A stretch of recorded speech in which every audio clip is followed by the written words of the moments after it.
Even in adulthood, the mind obeys the old wiring with unsettling loyalty. Attachment theory explains how early bonds shape the way you love, cling, withdraw, or self-abandon. The nervous system doesn't chase happiness. It chases familiarity. What feels known feels safe, even if what's known is loneliness wrapped in routine. So you return to the same feelings, the same types of people, the same endings, mistaking repetition for destiny.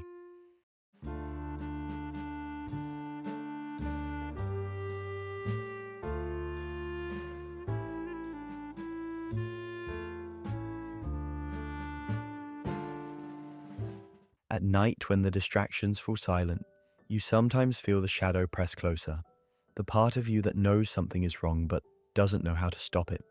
You wonder why connection feels so exhausting, why being seen feels so risky, why you build walls with one hand and beg to be understood with the other.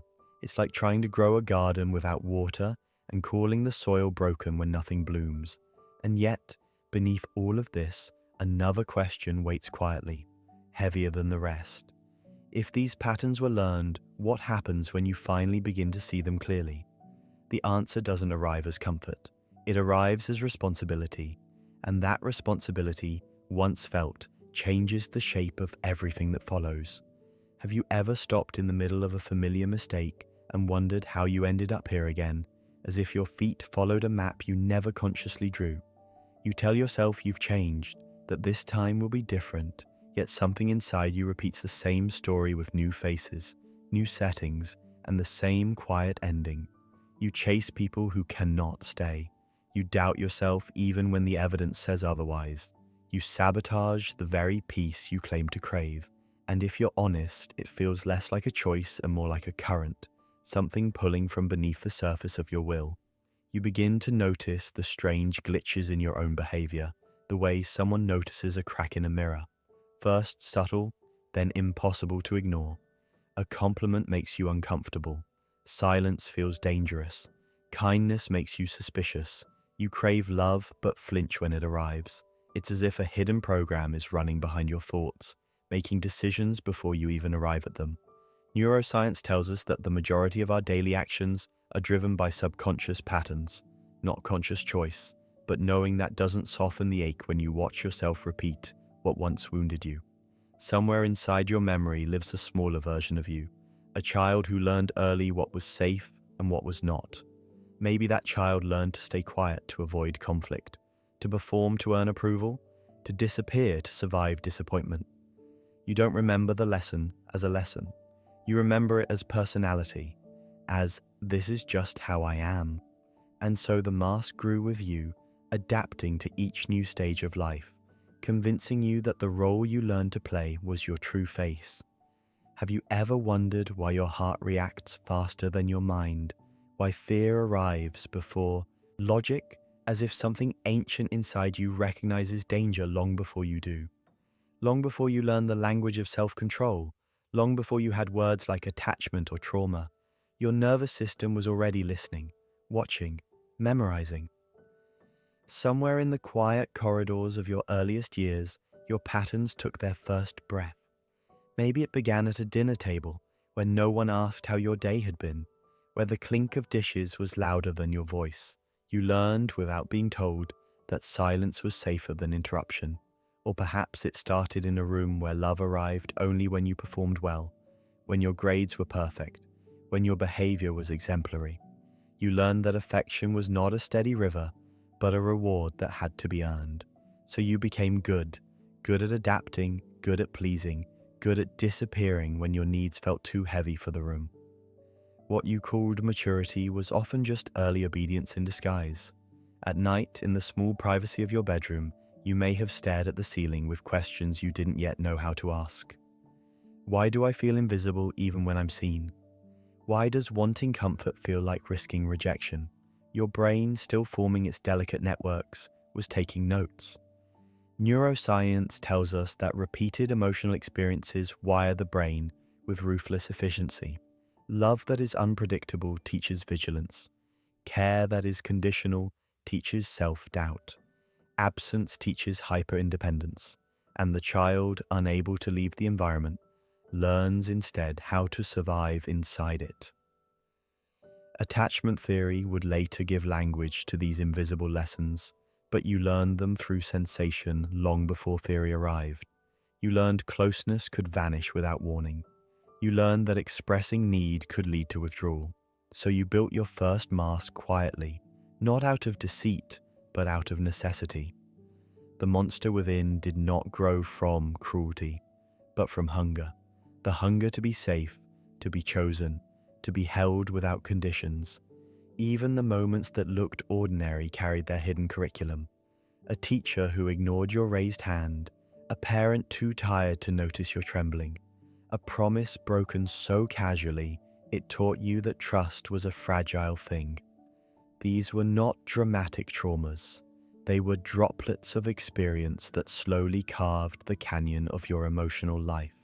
And like a garden without water, parts of you learned to conserve instead of grow. You did not choose these lessons. You adapted to them. And in that adaptation, something brilliant and something painful were born at the same time. Your ability to survive and the seed of the patterns you would one day struggle to escape. What began as protection would later feel like a cage, and this is where the story of who you became quietly turns into the story of the person you learned to be. Have you ever caught a glimpse of yourself in a moment of conflict and felt strangely unfamiliar, as if you were watching a character you didn't consciously choose to play? Somewhere between who you once were and who the world demanded you become, a mask settled gently onto your face. It did not arrive as deception. It arrived as adaptation. You didn't wake up one day deciding to be guarded, hyper-independent, endlessly agreeable, or emotionally distant. You grew into those shapes slowly, the way water shapes stone, quietly, repeatedly, without asking permission. You see it in the confident adult who commands every room, yet panics at the thought of being truly known. In the quiet one who smiles politely while storms rage behind their eyes. In the strong one who becomes everyone's refuge but has no idea how to be held without guilt. The nervous system remembers what once kept you safe, even when safety is no longer the threat. Neuroscience shows that patterns formed under stress harden into default responses, and so the armor that once saved you becomes the uniform you forget you are wearing. You notice it in small, ordinary moments. In a meeting, when your chest tightens before you speak, even when you are prepared. In a relationship, when tenderness makes you restless instead of calm. In friendships, when you listen endlessly, but hesitate to reveal your own ache. The mirror reflects someone capable, composed, even admirable, but the shadow beneath the reflection tells a different story. A story of vigilance, of bracing, of a monster within that is not violent, only endlessly alert. Attachment theory whispers its fingerprints across your adult bonds. If closeness once felt unpredictable, you now scan for exit signs even in warmth. If affection once had conditions, you now measure your worth through usefulness. The child who once needed to earn love becomes the adult who cannot rest inside it. And so you offer oxygen to everyone else while quietly suffocating yourself, mistaking self-sacrifice for strength. At night, when the performance finally dims, you feel the weight of the armor settle into your bones. Loneliness doesn't always announce itself with isolation. Sometimes it lives inside connection, nested quietly between who you show and who you are. You wonder why being seen feels like exposure instead of relief, why rest feels undeserved, why love feels like a test you might fail at any moment. The garden inside you grows carefully, sparingly, rationing water for fear that thirst will follow abundance. And yet, the most unsettling truth is not that you wear a mask. It is that, over time, you learn to call it your face. You built an identity from borrowed defenses and survival strategies, and the world praised you for it. But beneath all that structure, something tender still waits. Not broken, not gone, only hidden. And the moment you begin to question who you learned to become, you step closer to the question of who you might still be beneath the armor. Have you ever wondered why, even when you understand your patterns, you still feel dragged back into them, as if knowledge alone has no authority over your inner gravity? You tell yourself not to overthink, not to chase what hurts, not to return to what broke you. Yet the body moves faster than the mind, and the decision feels made before awareness arrives. This is where behavior stops feeling like choice and starts revealing itself as circuitry. Inside your brain, repetition is king. Each emotional experience you return to carves a deeper pathway, much like footsteps pressed into wet earth. Neuroscience shows that neurons that fire together wire together, meaning the brain does not ask whether something is healthy, only whether it is familiar. If chaos once felt like home, calm now feels suspicious. If longing once meant survival, peace now feels empty. The reward system releases dopamine not for what is good, but for what is known, and so your nervous system learns to crave even what slowly destroys it. You see this in the adult who stays in a relationship that drains them dry, not because they enjoy the pain, but because the emotional rhythm feels recognizable. Their cortisol spikes during conflict, their heart races, their body becomes alert, and oddly, this feels like intimacy. Attachment theory explains how early bonding templates shape adult love, yet the body experiences it more simply as threat and relief, fear and familiarity, withdrawal and return. The logic of leaving exists, but the physiology of staying is louder. Trauma does not only live in memory, it lives in the outline of your reactions. The shadow you feel rising during moments of closeness is not imagination, but a survival reflex your nervous system memorized when closeness once carried danger. The monster within is not rage or cruelty, but hypervigilance wearing the skin of intuition. Even habits follow this same quiet tyranny. You know the cigarette, the late-night scrolling, the emotional retreat will not save you, yet the brain leans toward them because they promise predictable sensation in an unpredictable world. You felt this first as a child when comfort was inconsistent, when safety flickered instead of staying lit. The nervous system learned to store threat like a photograph held in the dark. Now, as an adult, even joy can feel like walking into open water without knowing how deep it goes. The garden inside you does not bloom easily because it learned early that water could disappear without warning. This is why self-judgment often makes things worse. You are not weak for repeating patterns. You are obedient to wiring that once kept you alive. And when you finally see that your personality is not destiny but conditioning, something inside you begins to loosen its grip. Awareness does not break the chain instantly, but it changes your position inside it. And that subtle shift is where the possibility of transformation first begins to breathe. Have you ever noticed how the very traits people praise you for are often the same ones quietly draining the life from you? The helper becomes invisible beneath their own generosity. The strong one becomes unbearably alone. The loyal one learns to call suffering a form of love. What once kept you safe now begins to consume you, softly, patiently, without ever raising its voice. You see it in the adult who never asks for help, not because they do not need it, but because needing once he felt dangerous. They wear independence like armor, admired for their resilience, while inside a silent hunger spreads through their chest. You see it in the partner who forgives endlessly, mistaking endurance for devotion, telling themselves that loyalty is virtue even as betrayal becomes routine. The mirror keeps reflecting an image of goodness, but the shadow behind it grows darker with every compromise. The monster within is rarely loud. It does not arrive as rage or cruelty. It arrives as exhaustion, as resentment that has nowhere to go, as a tightening in the body when kindness is offered and cannot be received. The nervous system, once trained to survive scarcity, now misreads abundance as threat. Attachment theory would call this anxious or avoidant bonding, but lived experience feels more like standing at the edge of connection, wanting to jump and freezing instead. You feel this conflict most clearly in the quiet moments, in the relationship where love is present, but rest never is, in the career where success grows while meaning withers, in friendships where you listen deeply but remain unseen. The garden inside you continues to give fruit, yet no one waters its roots. Over time, the soil hardens, hope becomes cautious, joy becomes brief, and loneliness learns how to disguise itself as functionality. Neuroscience explains how prolonged stress reshapes the brain, how cortisol becomes a constant companion, how vigilance turns into identity.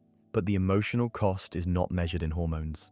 It is felt in the way your chest tightens before every honest conversation, in the way you flinch at tenderness, in the way rest feels undeserved. You do not break suddenly. You erode quietly, one unspoken boundary at a time. The cruelest part is that the world often applauds your self-betrayal. It rewards your silence, your endurance, your overfunctioning.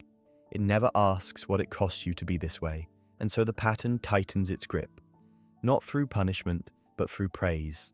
The ghost of old emotional hunger continues to guide your decisions, long after the original famine has passed. And somewhere beneath all this, a question aches to be faced. If you learn to survive by abandoning parts of yourself, what happens when survival is no longer the threat, but the abandonment continues? The answer does not come as comfort. It comes as reckoning, and that reckoning is what begins to pull you out of the shadow and towards the deeper forces that shaped you long before you ever noticed the dark. Have you ever wondered why the traits that quietly hurt you are the same ones the world seems to applaud the loudest? You learn early that exhaustion can be mistaken for ambition, that silence can be mistaken for maturity, that endurance can be mistaken for love. The culture you move through does not ask whether you are well. It asks whether you are productive, agreeable, impressive. And slowly, almost invisibly, it teaches your wounds how to earn applause. You see it in the adult who wakes before dawn, pours coffee into a body that has not rested, and tells themselves that burnout is the price of worth. Hustle culture crowns them disciplined, while their nervous system quietly frays. The same child who learned to perform for affection now performs for survival, and the world finally gives them what their parents could not: recognition without rest. Dopamine arrives with every small external validation, while cortisol hums in the background like a second heartbeat. The body learns to call this imbalance success.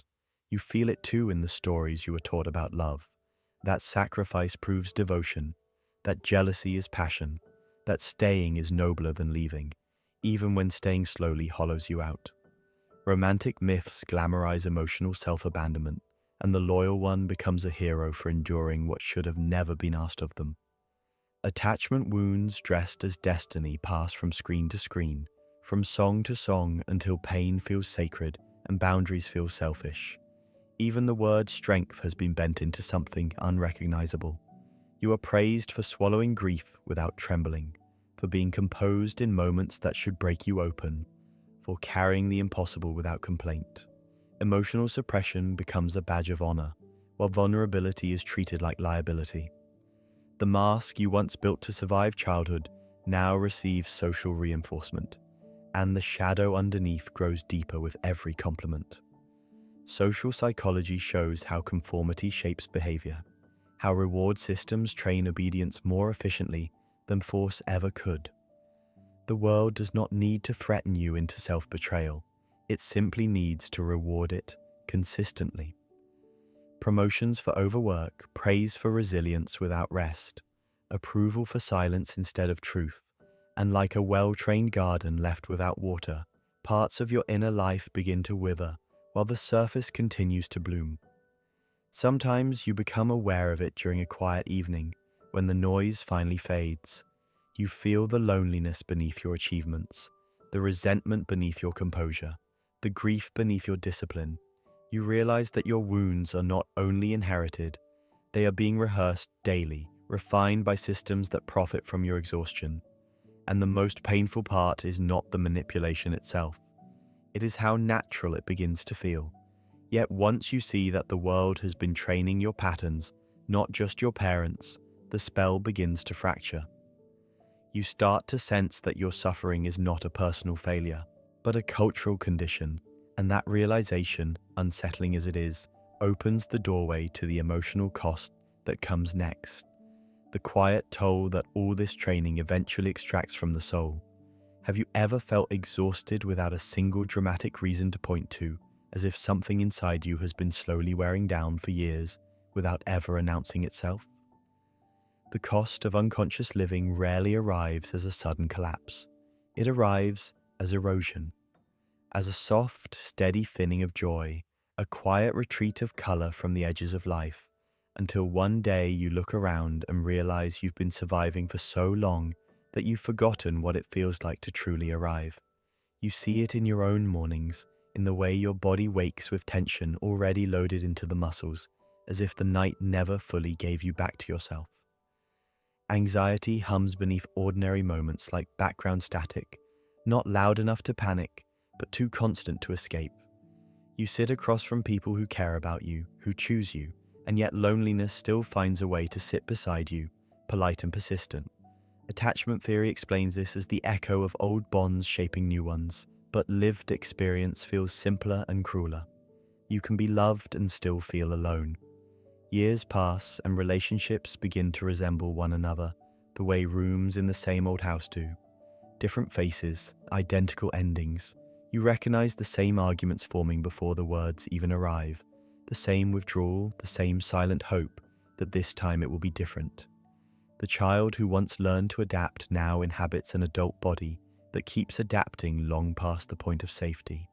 The mask never fully comes off, the armor never truly rusts, and the shadow grows familiar enough that you stop questioning its presence. Late at night, when distractions loosen their grip, you feel the monster within more clearly, not as something violent, but as a hunger that never learned how to be fed. You scroll through memories instead of resting. You replay conversations instead of sleeping. You imagine alternate versions of your life where you spoke sooner, left earlier, asked for more. The garden inside you still wants to grow, yet the soil has been compacted by years of emotional drought. You water others so faithfully that you begin to mistake your own thirst for strength. Neuroscience tells us that prolonged stress reshapes the brain's baseline, that cortisol can become the body's default soundtrack. But the deeper toll is not chemical, it is existential. You start to feel like a background character in your own story. Time moves, milestones pass, and yet something essential feels stalled, as if your life is happening around you rather than through you. The cruelest part is how quiet this loss becomes. No one rushes in when identity erodes slowly. No alarm sounds when vitality thins by small degrees. And so you continue, functional but faded, capable but disconnected, outwardly intact while inwardly distant from who you might have been. This is the hidden tax of adaptation, the soul's slow payment for lessons it learned too early and never unlearned. And it is only when you finally feel the full weight of this quiet cost that the question of change stops being theoretical and starts becoming necessary. What if the first real change in your life did not arrive as confidence or clarity or sudden strength, but as discomfort so quiet it almost feels like doubt? The moment you begin to interrupt a pattern rarely feels heroic. It feels unfamiliar. It feels wrong in the way all new nervous system learning feels wrong. You pause before reacting. You hesitate before pleasing. You stay silent where you once explained.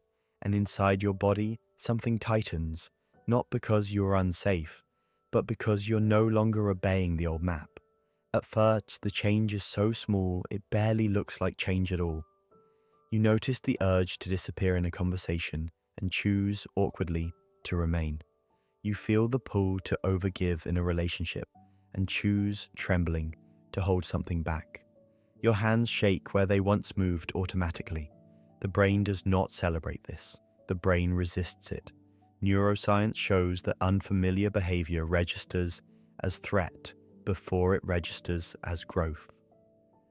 What once felt like danger, being seen, being honest, being limited, now becomes the edge where your system begins to learn that survival no longer requires self-erasure.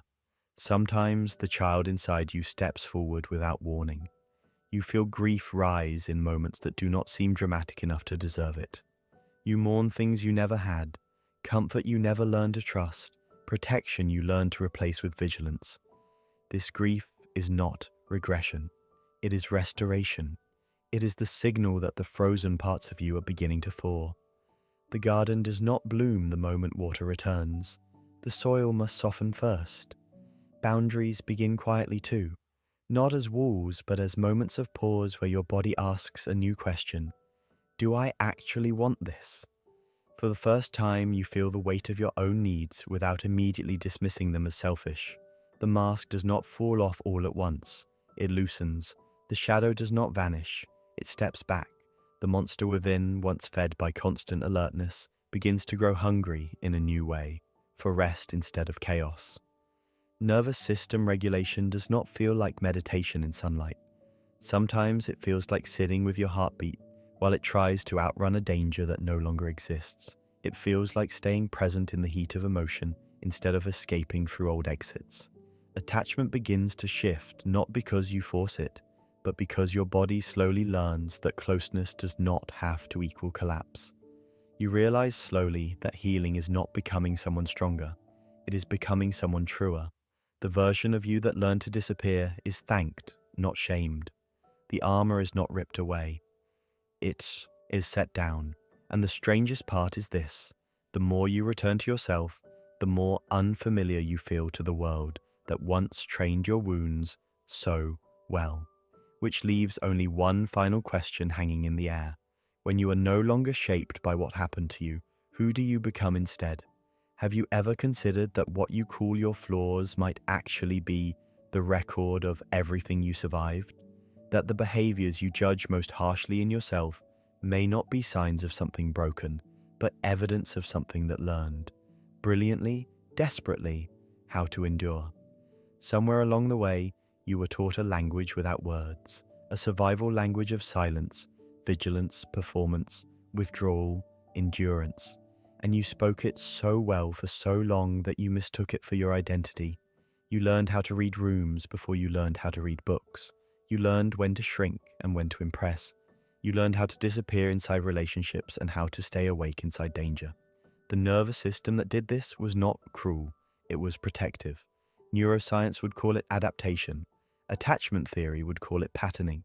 But in the quiet, inner life of a human being, it simply feels like self. And so shame entered where understanding should have lived. You called yourself weak for what once kept you alive. You called yourself hard for the armor that once made survival possible. Think of the child you once were, standing at the edge of a world they did not design.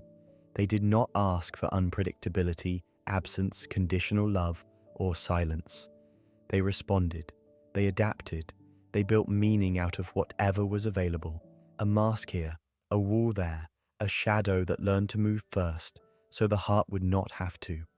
The monster within did not grow from malice. It grew from hunger, from the need to feel safe in a world that did not always offer safety.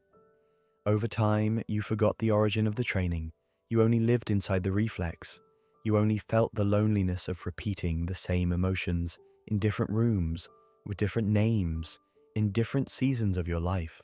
The garden inside you kept trying to grow even when the soil was starved of gentleness.